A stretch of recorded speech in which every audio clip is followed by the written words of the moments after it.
नाज़रीन, मेरा नाम ज़िशान अकबर है और इस वीडियो में हम प्राइम मिनिस्टर लैपटॉप स्कीम की जो डिस्ट्रीब्यूशन है उसके लिए जो लोन आपने लेना है, मतलब आपको अगर लैपटॉप नहीं मिला, आप लोन लेना चाहते हैं तो उस लोन के ज़रिए लोन के लिए आपने कैसे अप्लाई करना है उसको देखेंगे। ये ओवरसीज़ का वर्कर फॉर्म है, ट्रैक एनालिटिक्स, ये वो आपने अप्लाई फॉर लैपटॉप पे क्लिक करना है और यहाँ पे आप एक फॉर्म देख रहे हैं। ये पूरा एक फॉर्म है जो आपने फिल करना है to avail loan for the laptop. तो इसको फिल करने के लिए सबसे पहले आपको अपना CNIC नंबर पुट करना है। उसको मैं हाइड कर रहा हूँ, प्राइवेसी होती है। और वो पुट करने के बाद जब आप अपना CNIC नंबर पुट कर लेंगे तो फिर आपने अपने CNIC की इशू डेट पुट करनी है, क्या वो आपका CNIC आपको मिला कब है। तो जैसे ही आप इशू डेट पुट करेंगे उसके बाद आप देख रहे हैं कि फॉर्म के अंदर डिफरेंट चीज़ें हैं और उसमें लैपटॉप कैटेगरी है। आप बेसिक लैपटॉप लेना चाहते हैं, मीडियम लेना चाहते हैं या एडवांस लैपटॉप लेना चाहते हैं। तो मैं एडवांस लैपटॉप सेलेक्ट कर रहा हूँ। उसके बाद आपने किस बैंक से लेना है, मतलब ये लैपटॉप का लोन किस बैंक से लेंगे, तो मैं JS बैंक सेलेक्ट कर रहा हूँ। फिर उसके बाद आपने अपना नाम लिखना है, कोशिश करें कैपिटल लेटर्स में लिखें। उसके बाद अपनी प्रोफाइल पिक्चर, ख़ास तौर पे पिक्चर जो है वो वाइट बैकग्राउंड के साथ हो, मतलब आपका जो बैकग्राउंड है वो वाइट हो और पासपोर्ट साइज इमेज हो। उसके बाद आपने CNIC की फ्रंट और बैक की जो साइड्स हैं वो चूज़ करनी है। Front side of the CNIC उसकी फ़ोटो लेके बेशक कैम स्कैनर से स्कैन करके रख लें और उसके बाद आपने बैक साइड भी सेम चूज़ करके रख लेनी है। और उसके बाद आपने अपनी डेट ऑफ बर्थ लिखनी है। पहले डेट आती है, फिर महीना और फिर साल आता है। उस नंबर से आप लोग गिन लें जो आपके पे इन्हासार करते हैं।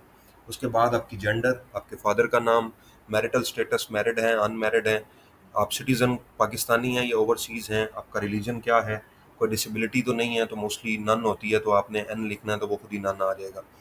तो ये आपने अपना प्रेजेंट एड्रेस लिखना है। उसमें आप अपना मतलब प्रॉपर एड्रेस लिखा करें। समटाइम्स लोग जो है ना वो एक मुबम सा एड्रेस लिख देते हैं। पहले जो स्कीम्स आई थी लोन की, जो स्कीम्स हैं आसान कारोबार कार्ड या इस तरह की, उसमें भी लोग गलत लिख देते हैं एड्रेस। फिर आपने प्रोविंस सेलेक्ट करना है। एड्रेस लिखने के बाद, कंप्लीट एड्रेस लिखने के बाद प्रोविंस सेलेक्ट करें, फिर डिवीजन सेलेक्ट करें, फिर डिस्ट्रिक्ट सेलेक्ट करें और उसके बाद तहसील सेलेक्ट करें। तहसील में आपको हो सकता है आपकी अगर तहसील A से शुरू होती है तो आपने A को दबाते रहना है और फिर अपनी तहसील देखनी है, जहाँ पे आएगी वहाँ पे आपने अपनी तहसील को टारगेट कर लेना है कि ये मेरी तहसील है। तो समटाइम्स वो स्पेलिंग पूरे लिखने से सर्च नहीं होती है, तो आपने अब मेरी तहसील कबीर वाला है तो उसमें इशू हो रहा है, मतलब मुझे भी ढूंढने में थोड़ा सा इशू हो रहा है। तो KAB जल्दी जल्दी अगर आप टाइप कर सकते हैं तो उससे कर लें, अदरवाइज़ ये ऐसे भी आ सकती है। तो बस ये मैं फेच कर लूँ, उसके बाद हम फिर आगे चलते हैं। उसके बाद आपका परमानेंट एड्रेस है। परमानेंट एड्रेस अगर आपका सेम है तो आप नीचे एक टिक ऑप्शन होता है, तो वहाँ पे आप टिक कर देते होते हैं। तो बस ये पहुँचने वाला है, ये आ गया। तो ये करने के बाद मैंने परमानेंट एड्रेस पे जाना है और परमानेंट एड्रेस जो है वो मेरा सेम एज़ प्रेजेंट एड्रेस है, तो मैं इसको टिक कर देता हूँ। उसके बाद प्रोविंस पंजाब है तो उसको सेलेक्ट कर लेंगे हम। परमानेंट डिस्ट्रिक्ट, डिवीज़न और ये सारी चीज़ें एज़ इट इज़ सेलेक्ट करनी होती हैं। तो उसके बाद आपने अपना मोबाइल नंबर देना होता है, प्राइमरी मोबाइल नंबर, उसके बाद secondary mobile number. Primary mobile number वो होना चाहिए जो आपके नाम पर रजिस्टर हो, ये आपने ख्याल करना है। बस इससे ज़्यादा कोई एहतियात नहीं है। प्राइमरी मोबाइल नंबर वो होगा, कोशिश तो करें कि वो पोर्टेबल भी ना हो, मतलब उसका नेटवर्क चेंज ना हुआ हो। अगर है भी सही तो होना आपके CNIC पे रजिस्टर चाहिए।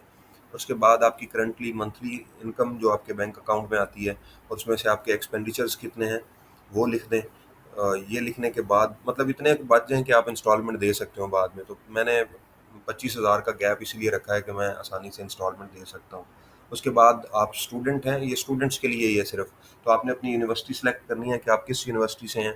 वो प्राइवेट, गवर्नमेंट कोई भी यूनिवर्सिटी हो सकती है, इसके लिए कोई वो नहीं है रिस्ट्रिक्शन। तो मैं अपनी यूनिवर्सिटी सेलेक्ट करता हूँ क्योंकि मैं PhD कर रहा हूँ यहाँ से, UT टेक्सला से। तो उसको सिलेक्ट करने के बाद आप जिस डिग्री में अगर आप डिग्री कर चुके हैं तो आपने लेटेस्ट डिग्री बतानी है जो हो चुकी है। अच्छा, इसके लिए एनरोल होना ज़रूरी नहीं है, बस आपका ग्रेजुएट होना ज़रूरी है किसी यूनिवर्सिटी से।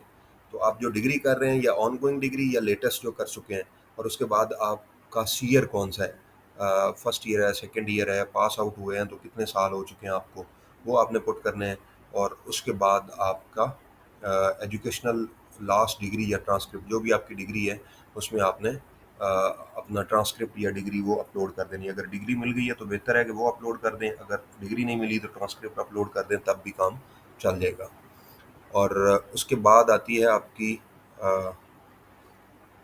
स्किल्स, आपकी कोई भी स्किल्स हैं, आपने कर रखी हैं कोई स्किल्स, तो उनको फोकस कर लें। आपको वीडियो एडिटिंग करते हैं या आप कोई सॉफ्टवेयर रन करते हैं हैवी किस्म का, कोई भी आपकी स्किल्स हो सकती हैं, उस स्किल सेट में कोई लिमिटेशन नहीं है। आप कैनवा यूज़ करते हैं, आप के फाइवर पे काम करते हैं, आप अपवर्क पे काम करते हैं, लिंक्डइन पे आपकी प्रोफाइल स्ट्रांग है, आप मतलब प्रोफेशनल प्रोफाइल आपने क्रिएट कर रखी है उससे रिलेवेंट, तो वो कुछ भी हो सकता है। तो ये मैं डिग्री अटैच करके उस पर फिर आगे आप देख लीजिएगा मैंने क्या लिखा है। तो इतनी कोई रॉकेट साइंस नहीं है। यहाँ पे मैं क्या लिखने जा रहा हूँ, दैट इज़ यस, कि do you have any skill, आपके पास कोई स्किल है? Yes, I am a civil engineer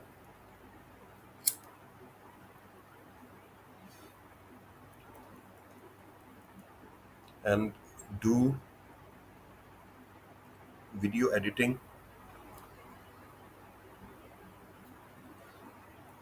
using Canva and also need advanced laptop for workbench simulations. Workbench एक मतलब बड़ा स्ट्रॉन्ग सा सॉफ्टवेयर है, उस पर सिमुलेशंस करनी होती हैं, तो उसके लिए आपको एडवांस लैपटॉप चाहिए। उसके बाद आपके बिजनेस की डिटेल्स हैं। बिजनेस डिटेल्स कोई मतलब आप बेसिकली करते क्या हैं, किस काम के लिए चाहिए, आप एडवांस बिजनेस है, अदर्स है, मीन आईटी इंडस्ट्री है, उसमें आईटी है या कोई भी एडिटिंग या इस तरह का 7 साल का एक्सपीरियंस है, फुल टाइम काम करता हूँ मैं, फ्रीलांसिंग प्लेटफॉर्म क्या है वो आप लिख सकते हैं, फाइवर या कोई भी किसी भी चीज़ पे आप काम करते हैं, कोई भी टूल है उसका नाम लिख दें।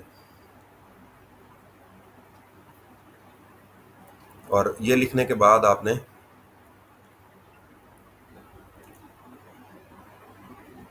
अपनी नेक्स्ट बॉक्स में अपना वेबसाइट पोर्टफोलियो, अगर आपकी वेबसाइट है तो उसका एड्रेस दे दें, या फिर लिंक्डइन की प्रोफाइल का एड्रेस है वो दे दें, तो वो भी चल जाएगा, कोई उसमें भी इशू नहीं है। तो ये मैंने अपनी लिंक्डइन का प्रोफाइल का जो लिंक है वो पेस्ट कर दिया हुआ है।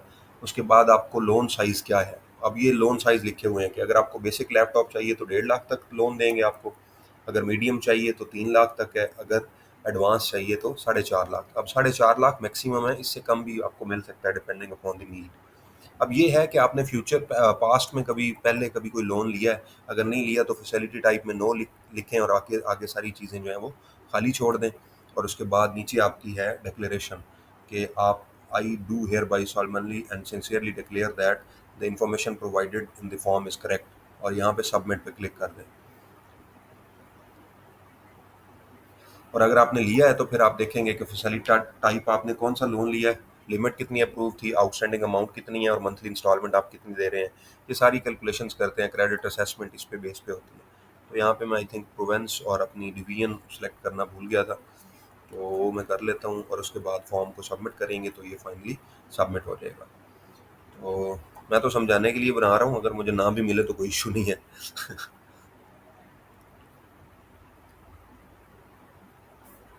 तो आप अपना वैसे करंट एड्रेस, प्रेजेंट एड्रेस जो है वो परमानेंट की जगह कॉपी कर दें और यहाँ पे अपने डिवीजन सेलेक्ट कर लें, और उसके बाद आपने नीचे सबमिट पे जाना है। तो आप देखेंगे कि आपका फॉर्म जो है वो यहाँ पे आप अपनी इन्फॉर्मेशन सारी रीचेक कर लें, और यहाँ एंड पे आप देख सकते हैं उन्होंने कहा your form has been submitted successfully. तो ये सबमिट हो चुका है, अब आपको परेशान होने की ज़रूरत नहीं है। अपना ख्याल रखिएगा। अल्लाह हाफिज़।